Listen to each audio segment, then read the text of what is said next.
Students, hello. Today I want to go over some rules of grammar usage. This will enhance your writing skills, and a couple of you have indicated that you're struggling with the grammar rules and the punctuation and that sort of thing. So I think this PowerPoint will help you with that.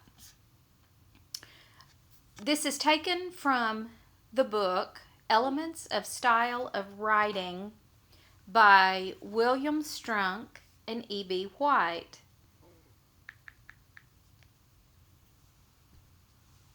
E.B. White, you may be familiar with him. He's the author of the novel Charlotte's Web.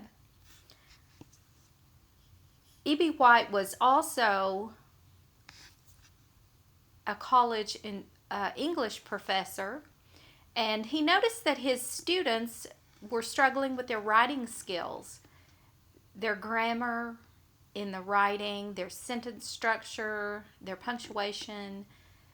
They were just really struggling. So he came up with the rules of writing to help his students. He came up with 11 rules, and if you can follow these 11 rules in your writing, I think you will be an excellent writer, as well as his students became. William Strunk is E.B. White's nephew. Strunk came along a few years later after this material was written and decided to kind of add to it, tweak it just a bit, and make it a little more understandable for students in his day, which is what we still use today. I got one of the edited versions that came out in the year 2000, so it's been updated, but it all originated way back years ago with E.B. White. Okay, I'm going to take you through this particular piece of information regarding the rules of writing and the rules of grammar. Rule of usage number 1 says to form possessive singular of nouns by adding apostrophe s. You are to follow the rule whatever the final consonant. This is something you probably learned in elementary school. Even if the word or the name ends in s, you still add apostrophe s. Many people make the mistake and they just put the apostrophe. That is incorrect. It should actually read Charles's friend. Burns's poem. Burns ends in s. You still add apostrophe s to get the possessive. The witch's malice. Many people make the mistake and they spell it as the plural form, es, instead of apostrophe s. If it's referring to only one witch and her malice, then it would be witch apostrophe s. However, if you're referring to the three witches, or also known as the three weird sisters from Shakespeare's Macbeth, then it would be the plural form, the es, and then the apostrophe s. But if it's just one singular witch, you just write witch apostrophe s. It has no es if you're using the singular form. There are always exceptions to every rule, and White made a special point to make that clear. One of the exceptions to rule number 1 is that possessives of ancient proper names ending in es and is. The possessive for Jesus, because it's an ancient proper name, you do not put apostrophe s on the name Jesus. If you're saying Jesus cup or something such as that, you would just write the name Jesus and put an apostrophe only. But that is only because it is an ancient name. And also forms such as for conscience sake. You would not say for conscience's sake. It is just simply for conscience sake. And for righteousness sake. You would not put the apostrophe S here. These are the exceptions. I also told you that other names ending in ES and IS that are considered ancient proper names, not new names of today, but the ancient names, such as Moses, law, Isis, temple. You would just put the apostrophe and no additional S because those are ancient. Those can also be replaced by simply saying the laws of Moses and the temple of Isis, as opposed to Moses, law, Isis, temple. Pronominal possessives such as hers, its, theirs, yours, and ours have no apostrophe. You know, pronominal possessives are just pronouns that show possession. Indefinite pronouns use the apostrophe, however, to show possession. Indefinite pronouns are those that we're not sure specifically who or specifically how many. For example, one's rights, one apostrophe S. Somebody's umbrella. Notice the apostrophe S. Who is somebody? I'm not sure. It's not specific. So when it's indefinite and not specific, you have to put the apostrophe S. Someone else's. You would not put the apostrophe S on the word someone. In this case, if you use the word else with it and you're showing possession, you put the apostrophe S on the word else, not on someone. Now, if you just simply said someone's umbrella, then it would be the apostrophe S. But because you have the word else in there, it is someone else's apostrophe S umbrella. Rule number 1 continued. A common error is to write IT apostrophe S when you really mean to write ITS, and of course vice versa. Now, what do those two words mean? It's and its. IT apostrophe S means it is. This is the form of the contraction, putting the verb onto the pronoun itself, it. It is, its, apostrophe S. ITS, its, without the apostrophe, means the possessive form. Here's an example. Here's an example of how that is used in a sentence. It's a wise dog that scratches its own fleas. You could also say it is a wise dog that scratches its own fleas. In this case, its is showing possession. Who do these fleas belong to? It, the dog.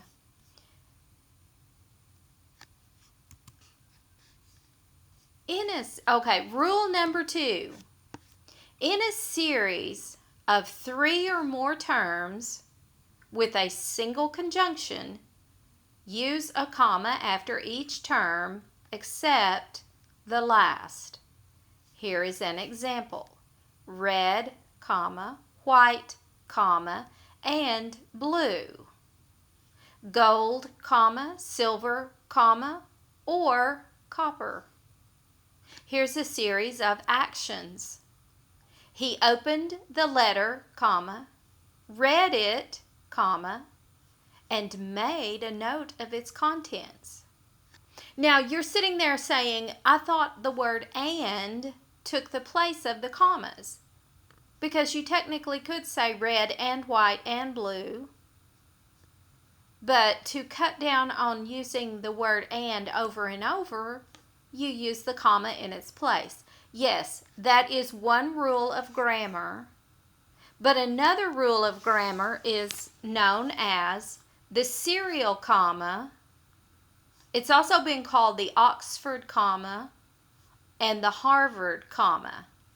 This is the style of writing that is used in prestigious colleges and universities. So this is how I write myself, and this is how I would like for you to write for this class, using the serial or Oxford comma.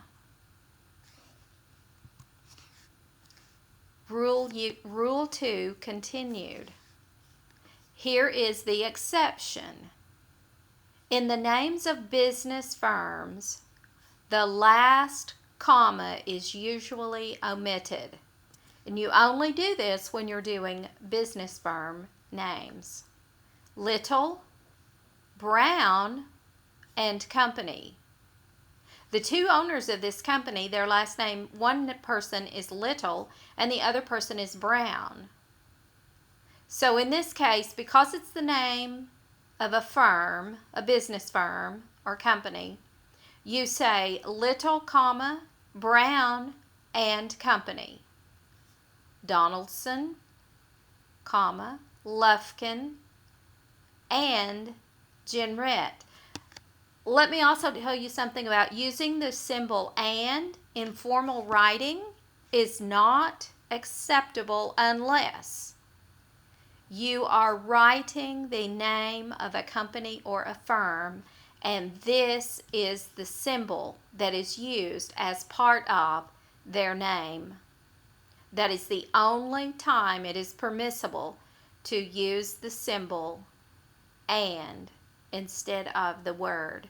If you did this in any other form of writing, you would be marked off points. It is not acceptable. Rule 3. Enclose parenthetic expressions between commas. What is a parenthetical expression? A parenthetic expression is one that is not exactly necessary in order for the sentence to make sense. Here's an example. The best way to see the country, comma, unless you are pressed for time, comma, is to travel on foot. Okay, the clause or the phrase in this case that is not necessary unless you are pressed for time, it's considered an interruption to the flow of the sentence. It is slight, but when in doubt, always use commas. Now, if it is very, very slight, you can omit the commas.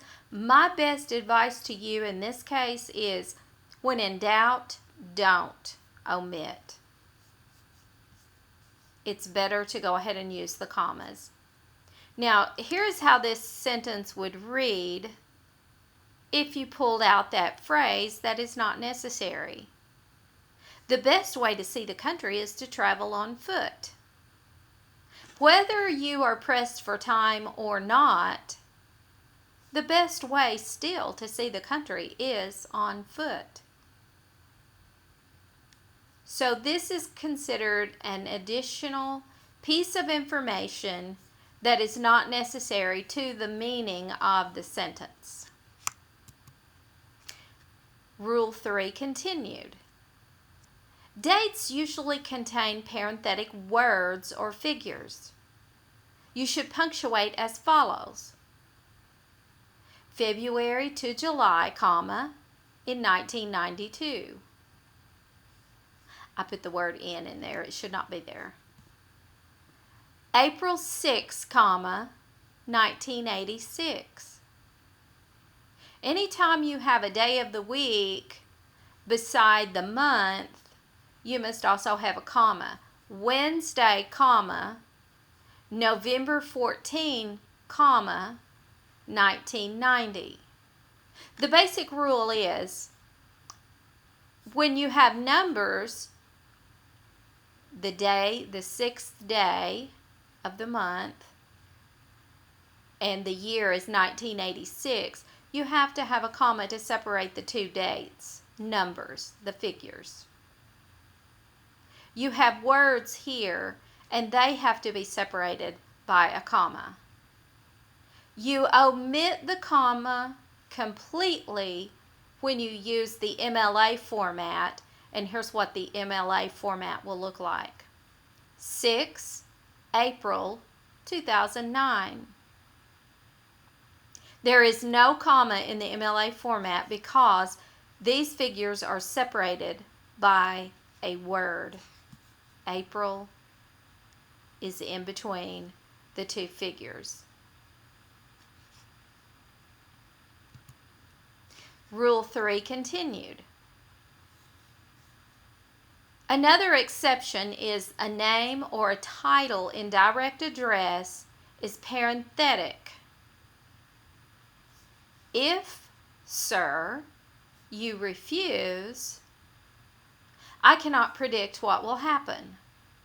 Sir is the term that you are calling that person. That is the name that you are calling a person. You are referring to that person in name by calling him sir.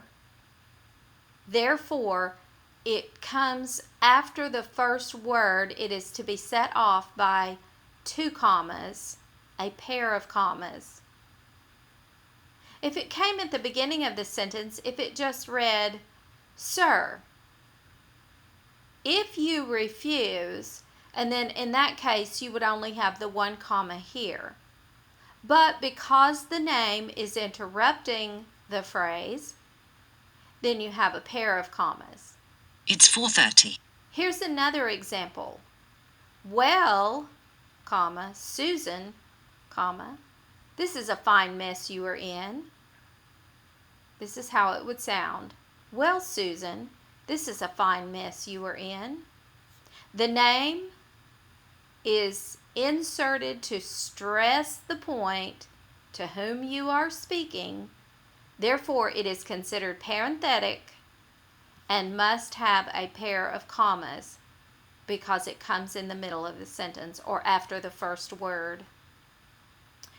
The abbreviations, etc., i.e., e.g., the abbreviation for academic degrees, and titles that follow a name are considered parenthetic, and you must punctuate them accordingly. Now, it is imperative that you understand how to properly punctuate these abbreviations. Etc. is ETC with a period and then a comma after. The same thing, IE with a period and then a comma. And then for the EG, it is E period, G period, and then a comma. How would you use these?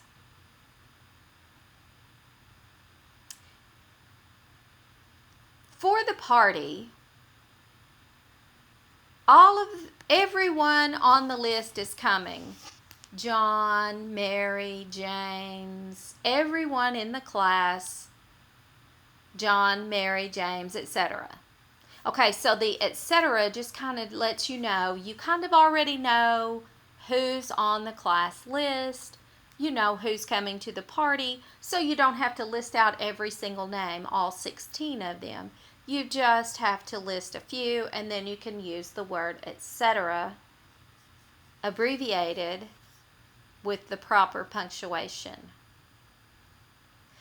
The IE and the EG are basically used when you are listing a series of items such as, we're having a party and we're going to have the following items at the party: cake, ice cream. Oh, let me start over. Excuse me just a moment. You would say, we're going to have a party and we're going to have the typical party items. And then you would put IE,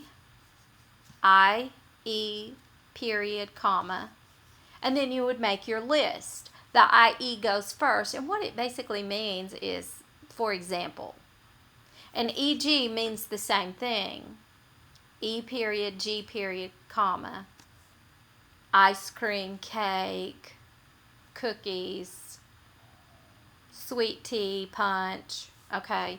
And then you could just stop right there. You wouldn't have to list out anything else. But this indicates such as, the following items such as, and you would just give a brief list. And then everyone would know what are typical party foods. The abbreviations for academic degrees. Well, here's another example. Letters, packages, etc. should go there. Anything that comes in that form of mail, newspaper, anything like that. Okay, now here's where we get into the abbreviations of titles for their academic degrees or other such titles. Horace Folsom, comma, PH period, capital D period, comma, presided. Okay, now this is when it's written out in a full sentence. It could say presided over the meeting, okay? So make sure that you understand the proper format for writing abbreviations. Capital P, lowercase h, period, capital D, period, and then you separate the whole title, his academic degree title, with a set of commas. Okay, if someone has the title of being an attorney, Rachel Simmons, comma, attorney. You don't abbreviate that, you just write it out, but you do separate the word attorney, his or her title, with a comma from her name. The Reverend Harry Lang. Okay, typically if they are a reverend, they're referred to as the Reverend Harry Lang, and then comma means specialist. A specialist is a degree that is just under a doctorate, and therefore it's capital S, capital P, specialist. It's written just like that.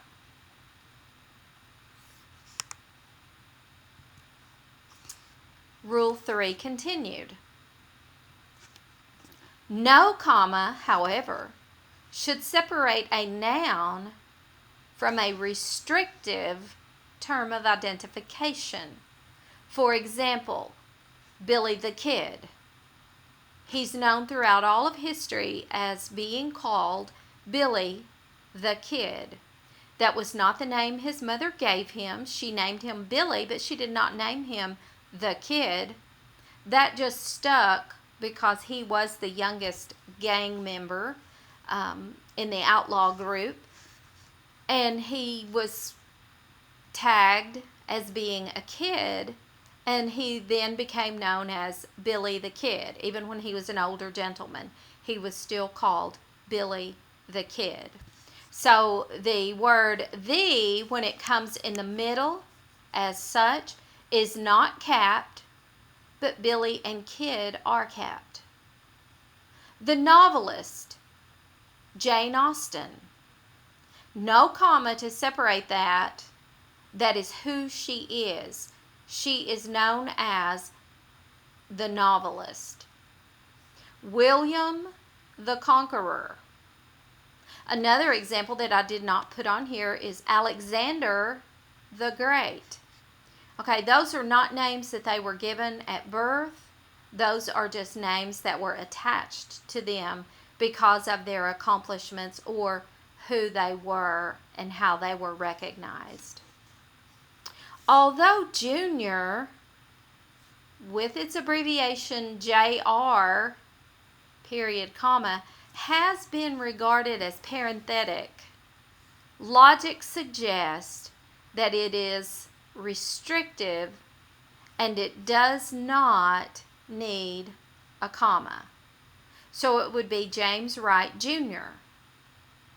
And of course his father would be James Wright Sr.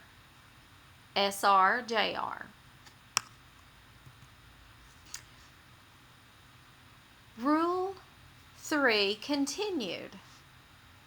Non-restrictive relative clauses are parenthetic, as are similar clauses introduced by conjunctions, indicating time or place. Commas are therefore needed. Now, a restrictive clause does not serve to identify or define the antecedent noun. Let's look at some restrictive clauses.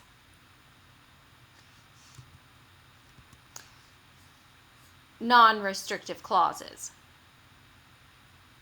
The audience, which had at first been indifferent, became more and more interested.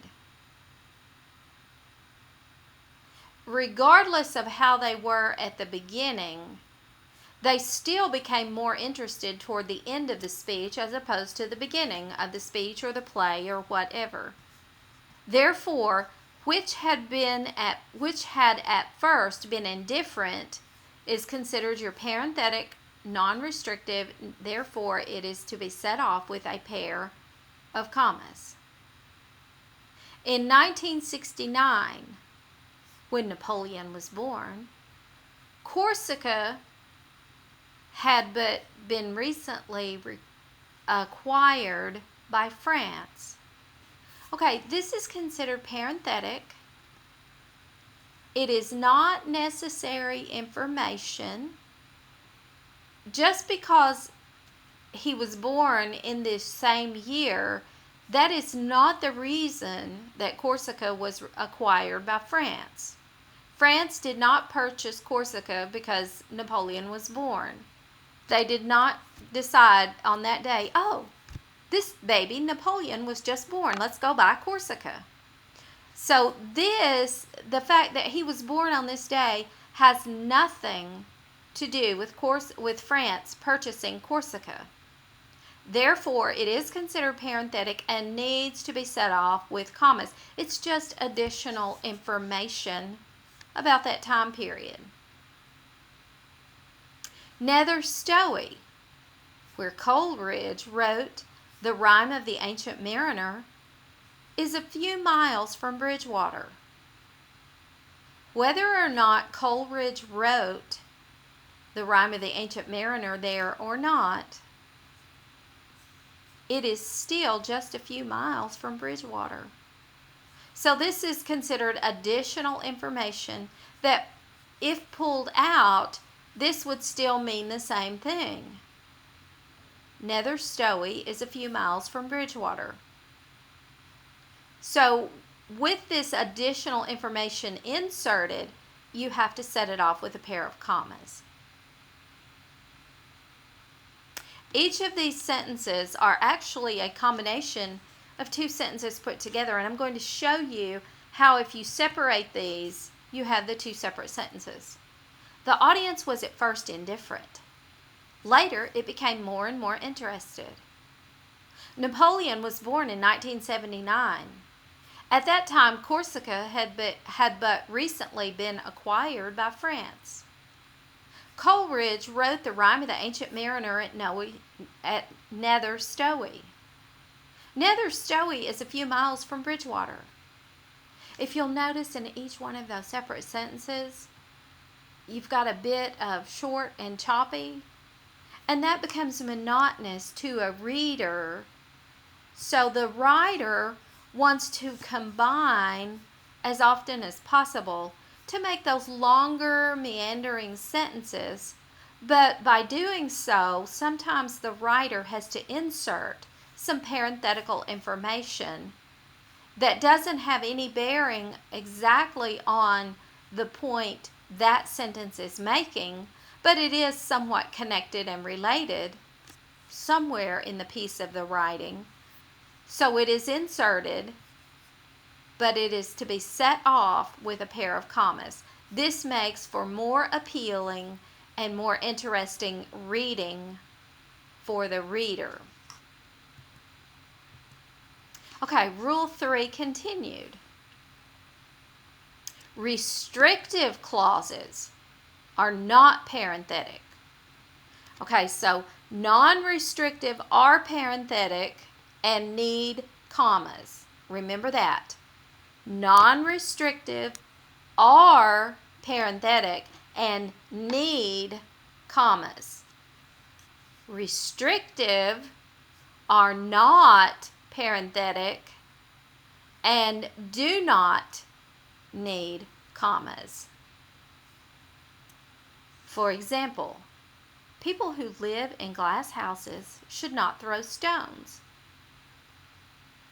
Okay, the restrictive clause here is who live in glass houses, and if you pulled that out, your sentence meaning changes. People should not throw stones. Okay, sometimes I remember, sometimes we still like to do this, but I remember as a young girl, I might be at the lake with my dad, and he would love to skip rocks across the water. So we would pick up small stones, flat rocks, and throw them to see them skip across the water, and we would count. We would try to see who could skip the most times with one single toss of a rock. Well, if we leave that sentence with the restrictive clause pulled out, then that means that I can't go to the lake and skip stones across the lake with my dad anymore, because people should not throw stones. So you see how that meaning changes. So you have to have the restrictive in there in order for this particular sentence to make sense. Absolutely. If you live in a glass house, you do not want to throw stones. It's dangerous. Okay? So this is a restrictive, meaning it is necessary for the meaning of the sentence, therefore no commas. Restrictive means it is necessary for the meaning of the sentence, therefore it needs no commas. People sitting in the rear could not hear. Now, sitting in the rear is considered our parenthetical phrase, and if we pulled that out and we said people could not hear, well, that's not true, because the people who were sitting in the front of the auditorium could hear very well. It was just the people that were sitting in the back of the auditorium. So that sentence, if you pull out the parenthetical, you'll quickly discover the meaning of your sentence changes. Therefore, this proves to not be parenthetical, but to be a restrictive, necessary piece of information. Uncle Bert, being slightly deaf, moved forward. Okay. Being slightly deaf may or may not have had any bearing on the fact that Uncle Bert wanted to sit closer to the front. He moved forward to sit closer to the front of the auditorium. Here is another example of the restrictive. My cousin Bob is a talented harpist. Okay, I only have one cousin whose name is Bob, and it is that one cousin Bob who plays the harp. Because I only have one cousin named Bob, it is considered restrictive and you do not need a comma. Our oldest daughter, Mary, sings. Well, this indicates because oldest, meaning you're comparing 3 or more, that means that I have at least 3 daughters. And which daughter, if I just said our oldest daughter sings, you won't know which daughter because I, according to this, have at least 3 or more. So you have to specifically know which daughter, therefore you must place the commas.